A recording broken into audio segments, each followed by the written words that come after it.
Kata Nabi, la taj'alu buyutakum qubura. Asalnya begini, la taj'alu buyutakum kal quburi.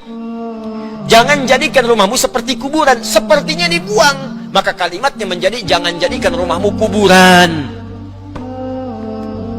Ada rumah yang disebut oleh Nabi kuburan. Hati-hati. Bukan seperti lagi, emang kuburan. Kayak kata Nabi ya, ingat. Padahal di sana masih ada orangnya, masih ada penghuninya, tapi kata Nabi kuburan. Berarti di dalamnya ada mayit-mayit yang berjalan. Awas, hati-hati. Antum kalau sama seperti yang diinfokan Nabi, berarti antum mayit berjalan. Fa innal bait alladhi tuqra'u fihi suratul baqarati la yadkhuluhu syaitan. Apa rumah yang seperti kuburan itu? Di antaranya rumah yang tidak pernah digunakan zikir di dalamnya kepada Allah Subhanahu wa taala. Gak pernah ada sholat, gak pernah baca Al-Quran di dalam, gak pernah bacaan zikir, subhanallah, alhamdulillah, memuji Allah, salawat pada Nabi. Rumah yang gak pernah dipakai zikir, itu rumah disebut oleh Nabi kuburan. Penghuninya mayat-mayat berjalan. Paham? Maka pakai. Nah, kalau kemudian Anda ingin jadikan rumahnya semerbak, ramai dengan zikir, tapi kadang-kadang ada kesulitan, mau sholat susah, mau baca Quran susah, mau ngaji susah, mau puasa susah, barangkali ada setan di dalamnya. Cara mengusirnya, baca surah Al-Baqarah. Kata Nabi, fa innal baita alladhi tuqra'u fihi suratul baqarati la yadkhuluhu syaitan. Rumah yang dibacakan Al-Baqarah di dalamnya tidak akan pernah dimasuki setan. Yuk baca Al-Baqarah. Ya. Kalau Al-Baqarah berarti berapa ayat tadi? 286 ayat. Jadi kalau masih alif lam mim, setannya mundur dari kamar, plek, di ruang tengah. Nyampe 255 sampai pintu depan. 285 keluar dari pintu, 286 menjauh dari pintu Anda.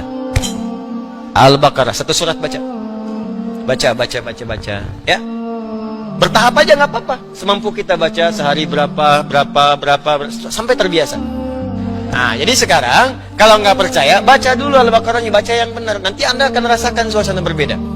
Ya, kalau sambil ingin belajar, coba sekarang bacakan di rumah. Kalau belum mampu, baru pelan-pelan. Sekarang pasang tilawah di rumah. Saya berani bicara karena saya praktekkan di rumah. Beda Pak, auranya lain Bu. Ini Al-Baqarah semestinya setiap Muslim rutin mengkhatam suratul Baqarah. Karena Rasulullah SAW bersabda, "Alaikum bi suratil Baqarah, fa inna akhdaha barakah. وتركها حسرة ولا تستطيعها البطلة." Ambillah suratul Baqarah. Maksudnya apa? Ambil secara rutin, jangan dilepas suratul Baqarah. Barang siapa yang membawa suratul Baqarah, dia membawa keberkahan. Al-Baqarah itu dahsyat, memberikan rezeki, menyembuhkan penyakit, menabulkan hajat. Banyak keberkahan dari suratul Baqarah ini. Subhanallah, saya punya ibu, setiap hari sudah bertahun-tahun, setiap hari rutin khatam suratul Baqarah. Itu setiap hari. Di luar bacaan yang lain, ada bacaan khatam, ada bacaan Al-Baqarah saja. Jadi beliau baca rutin sambil khatam. Tapi di samping dia teruskan tilawah khatamannya, Al-Baqarah itu harus setiap hari, tidak pernah dilepas. Bahkan ketika dia baca, sekali duduk dari habis subuh, dia tidak pernah tidur sambil khatam suratul Baqarah. Keberkahannya luar biasa dahsyat, khususnya bagi orang yang rutin membaca suratul Baqarah.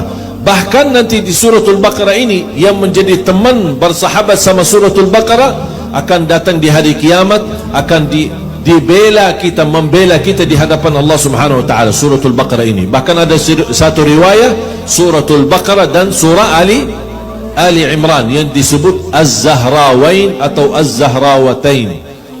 Jadi jamaah sekalian, kalau boleh rutinkan. Kalau tidak bisa satu hari satu kali khatam suratul Baqarah, tidak apa-apa.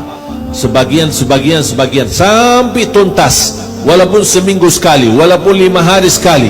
Begitu tuntas suratul Baqarah, kembali lagi, ulang lagi baca Al-Baqarah. Wallahi keberkahannya luar biasa. Keberkah rizki, keberkah keturunan, keberkah kebahagiaan untuk kesehatan kita. Bahkan syaitan tidak akan mampu mendekati kita. Dengan Al-Baqarah, syaitan tidak akan mampu mendekati kita. Bahkan Rasulullah SAW bersabda di hadis itu, "Wala tastati'uhal batalah." barang siapa yang ingin menggoda kita atau menghancurkan usaha kita atau yang kerjain kita, ada orang-orang yang suka ke dukun, ya, niatnya untuk jahat sama orang lain supaya dia tidak diterima lamarannya, supaya dia tidak terima jodohnya, supaya apa dipisahkan sama pacarnya, macam-macam berilaku ke dukun-dukun ini. Bagaimana kita supaya dilindungi oleh Allah dari kejahatan jin manusia? Itu Al-Baqarah. Dilindungi oleh Allah Subhanahu wa taala. Tukang sihir, tukang dukun, ramal, apapun upaya mereka tidak akan bisa tembus karena dilindungi oleh Allah dengan kekuatan suratul Baqarah. Al-Quran obat segala penyakit, baik itu penyakit fisik atau penyakit hati, baik penyakit yang bisa dideteksi oleh dokter atau penyakit yang tidak bisa dideteksi oleh dokter. Obatnya mana? Al-Quran. Allah berfirman, wa nunazzilu minal Qur'ani ma huwa shifa wa rahmatun lil mu'minin wa la yazidu adh-dhalimina illa khasara. Di surat Al-Isra ayat 82 Allah mengatakan, dan kami menurunkan Al-Quran yang merupakan syifa, obatnya. Ada seorang guru besar kita di Madinah, anaknya sudah divonis sama dokter nggak bisa sembuh, jadi anaknya cuma berbaring doang. Nih Syekh bacain Quran tiap hari ke anaknya. Antum nggak percaya kalau Quran bisa menyembuhkan? Wallahi jamaah, bisa menyembuhkan tuh Quran. Kalau dokter tadi menyebutkan, kita lebih sering berpikir tentang obat-obatan yang ada, beli ini beli itu, boleh, tafadhal, itu termasuk kita usaha. Tapi ini usaha juga Quran. Ketika anaknya sakit, ngomong sama istrinya, Dek, bacain Al-Fatihah, pegang perutnya, oh bacain Al-Fatihah. Kepalanya pusing, pegang kepalanya, oh bacain Al-Fatihah. Subhanallah. Kita enggak langsung ke dokter, langsung kemana. Subhanallah. Allah mengatakan, wa nunazzilu minal Qur'ani ma huwa shifa wa rahmah, dan itu kasih sayang. Jangan sampai seorang muslim berpikir kalau kita mengamalkan Al-Quran, hidup kita susah.